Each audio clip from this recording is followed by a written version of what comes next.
O, ba't nandito ka na naman? Sa mga puno-puno mo? Kasi napansin ko meron ng hinog dun, oh. Saan? Yun, oh, yun, oh. Ay, hinog na ba? Oo. Ngayon, Ay, oo nga, may naninilaw na, oh. share natin kung paano yung tinuro sa atin ni Utol Romel. Kung paano kumitas ng saging na hindi masisira. Sige nga, subukan mo. Kailangan, estimate mo yung kalahati Oh. ng katawan niya.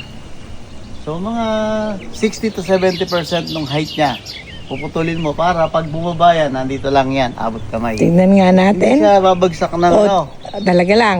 Kaya walang masisirang bunga, walang casualty. Okay? O, tingnan natin. Try. Puno. Ayan. Oh, Di ba? wow. Galing ah. Galing ng teko. So, ang gagawin mo yan, Naputo ay bumagsak na yun. kukunin mo na lang yan dito. Ayan guys, oh.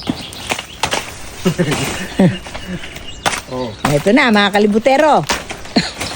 ayan, oh.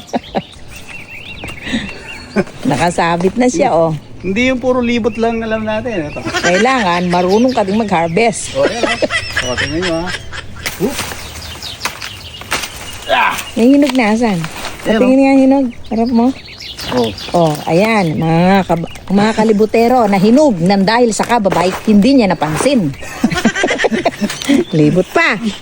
Nahinog na tuloy, muntik nang mabulok. Wow!